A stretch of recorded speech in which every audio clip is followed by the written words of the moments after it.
కూడా ఋషులు మనకి దీర్ఘంగా ఆలోచించి ఈ విధంగా యజ్ఞాలు ఇచ్చారండి. అది గుర్తుపెట్టుకొని ఏదో మునిగితే పుణ్యం, తేలితే పుణ్యం, మూడొత్తుల పుణ్యం, ఐదొత్తుల పుణ్యం, గురువుగారు వచ్చి ఇడిదిప్తే పుణ్యమా, ఇడిదిప్తే పుణ్యమా, ఈ కాదండి. కొంచెం బుర్రబెట్టి ఆలోచించండి. ఇవాళ ఎక్కువ మోసాలు జరుగుతున్నాయి భక్తి పేరుతోటే. ఇప్పుడు నా సెల్లులో ఉంది, వినిపిస్తా. నిన్ననే కర్నూలులో ఎంత దారుణం.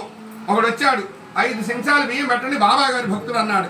5 చెంచాలు డౌరేని పెడతారుగా, పెట్టారు. ఇంక మీ పిల్లలు ఎంతమంది అన్నాడు, అయిపోయింది. మీ కొడుకు 5 రోజుల్లో పెద్ద దోషం ఉంది అన్నాడు. ఇంక పైసలు ఇప్పుడు ఏం చేయాలి?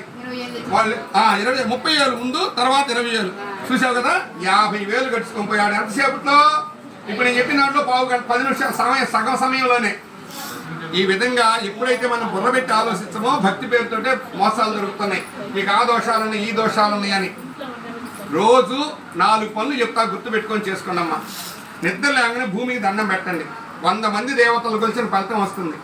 రెండోది, నాసా పరిశోధకులు, భారత ఆరోగ్య సంస్థ వాళ్ళు ఇచ్చిన రిపోర్టు, 82% ఇప్పుడు డి విటమిన్ లోపం ఉందండి మనకి. అంట డి విటమిన్ లోపం 82% ఉందంట. అపార్ట్మెంట్ కల్చర్లో ఇంకా ఎక్కువ ఉందంట. డి విటమిన్ ఎక్కడి నుంచి వచ్చిందండి మనకి? Sun rise.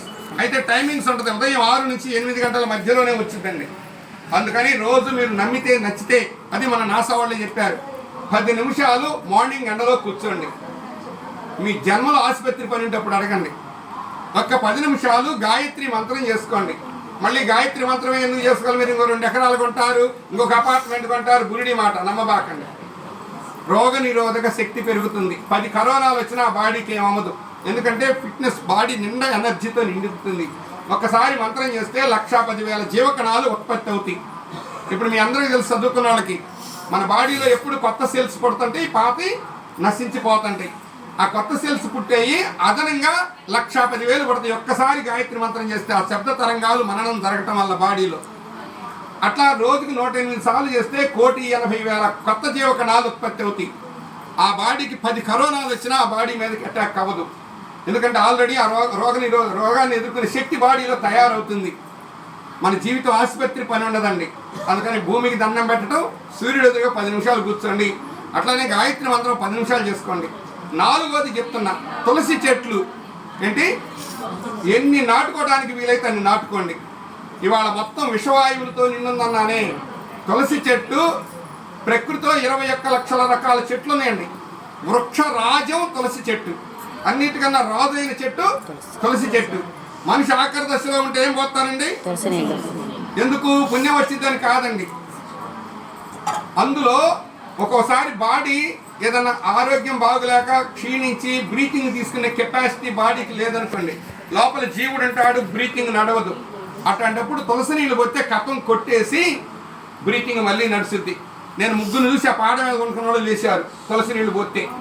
అంత శక్తి తులసి చెట్టుకుంది.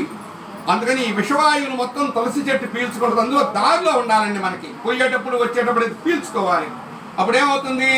డే అండ్ నైట్, పగలు రాత్రి కూడా ఆక్సిజన్ ఇచ్చే చెట్టు ఈ సృష్టిలో తులసి చెట్టు. ఎంత విలువైన చెట్టు అనుకున్నా, కోట్ల రూపాయల ఆదాయం ఇచ్చే చెట్టు అయినా పగల ఆక్సిజన్ ఇస్తే రాత్రికి రివర్స్ అవుతుంది కార్బన్ డైఆక్సైడ్. కానీ తులసి చెట్టు ఒకటి వదిలేది ఆక్సిజన్ అండి, పీల్చుకునేది ఆక్సిజన్. అందుకని తులసి చెట్టు ఇంట్లో ఉంటే చాలా మంచిది. అయితే మనం ఏం చేస్తామంటే, పూజలు చేసేటప్పుడు ఏమండి తులసి చెట్టు వేసుకుంటే పూజ చేయాలంట కదా, దయచేసి ఏం చేయకండి. ఎక్కువ మంది ఏం చేస్తారంటే పక్కన వాళ్ళని చూసి పూజ చేస్తుంటారు. గొళ్ళల్లో మీలాంటి అమ్మలు వేస్తారు, తులసి చెట్లు బాగా పచ్చంగా ఉంటాయి. నేను ఆబోటి అమ్మ పోయింది, పొట్ల వాడు తీసి పసుపు చల్లిద్ది ఆ చెట్టుకి. ఇక పక్కన ఆమె కూడా పసుపు ఆమె కూడా చల్లిద్ది. 3 ఆమె లేకపోతే వేయాలి కావాలని కొనక్కొచ్చైనా వేసిద్ది. పసుపులో ఏముంటుందండి? యాంటీబయాటిక్ ఉంటుంది. మరి మీరేసి నేనేసి ఆమె అయితే ఏమవుద్ది ఆ చెట్టు? శ్రీరామ. గొళ్ళల్లో చెట్లన్నీ అతిభక్తుల వల్ల తెచ్చిపోతాయి. ఆమెకి ఎంత పాపం తగిలిద్దో తెలియదు. శాస్త్రం ఉండాలండి, కామన్ సెన్స్ కూడా ఉండాలి. ఈ పని చేస్తే ఏం జరుగుద్ది అని చెయ్యాలి. దయచేసి ఎప్పుడు మీ జీవితంలో తులసి చెట్టుకి పసుపు చల్లబాకండి. మీకు పాపం వచ్చినట్టే. అది అన్ని నీళ్లు పోయండి. అన్ని నీళ్లు పోతే అది బతుకుద్ది. అది బతికితే ఎన్ని ప్రాణులకో మేలు చేస్తుంది. అట్లా కొంచెం బుర్రబెట్టి ఆలోచించి సాధన చేసుకొని భక్తి చేయండి అమ్మ.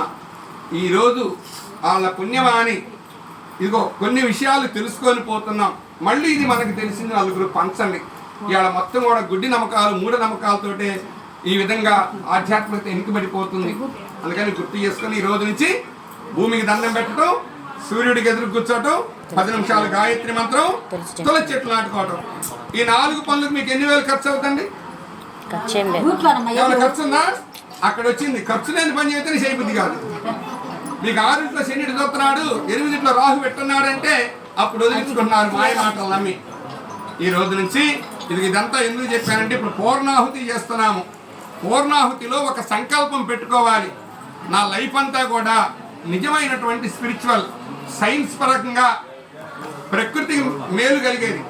ఇవాళ మొత్తం ప్రకృతి కాటేయడానికి ఉందమ్మా. ఢిల్లీ పరిస్థితి ఎట్లా ఉంది చెప్పండి అమ్మా, ఎంత డేంజర్లో ఉంది. లాక్డౌన్ అప్పుడు 42 రోజులు మనిషి కదలకపోతే ఢిల్లీ శుద్ధం అయిపోయింది. గంగా నది పవిత్రం అయిపోయింది, యమునా నది పవిత్రం అయిపోయింది, ఢిల్లీ బొంబాయి పవిత్రం అయిపోయింది. అసలు ఎప్పుడు మురికి వాడలుగా ఉండేది ఏది మనిషి కదలకపోతే. మళ్ళీ మనిషి మూవ్ అయ్యాడు, మొత్తం కాలుష్యంతో నిండిపోయింది. ఆ విషవాయువులు మనకి నర్సరాపేటకి ఎంత ఉందో తెలుసండి, మీరు సెల్లులో చూడొచ్చు. 200 ఉంది మనకి విషవాయువులు, ఢిల్లీకి 900 ఉంది.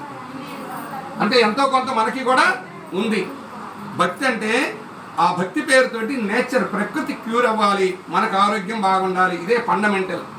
జనతా గ్యారేజ్ సినిమా చూసింటారు కదా, దాంట్లో మెసేజ్ ఏంటండి, ఆ డైరెక్టర్ కనబడితే కాళ్ళకి దండం పెడదా అనిపించింది. అట్లా ఒక సందేశం ఉండాలి, ఒక బుర్ర పెట్టి ఆలోచించాలి ఏ పనైనా కూడా. అది ఎప్పుడైతే ఆలోచించమో ఇక మాయోళ్ళు దూరుతారు. మాయ మాటలు చెప్పి మోసాలు చేసి ఇంకా వేలుకి వేలు వదిలిస్తారమ్మా. అందుకని మీరు అందరికీ కార్డులు ఇస్తాను. గాయత్రి మంత్రం, మృత్యుంజయ మంత్రం ఆరోగ్యానికి సంబంధించింది, శక్తినిచ్చేది, ప్లస్ మహాలక్ష్మి మంత్రం కూడా ఉంటుంది. శ్రావణ మాసంలో చేసుకుంటే మీ భాగ్యమే భాగ్యం. ఎప్పుడు మీ నిజంగా చెప్తాను, అగ్ని ముందు మీ జన్మలు అప్పులు ఉండవు. పాటికొండలాగా సంపదలు అంటే ఎవరికే పైసా ఇచ్చే పని లేదు, మీరే చేసుకోండి. మీ ఇళ్ళలో మీరే సాధన చేసుకోండి. మాయ మాటలకు దూరంగా ఉండండి. మీకన్నా దేవుళ్ళు లేరు, మీకన్నా దేవతలు లేరు. అది గుర్తెరిగి సాధన చేసుకుందామని కోరుకుంటూ ఇప్పుడు కొబ్బరి చెప్ప తీసుకోండి అయినా మీరు.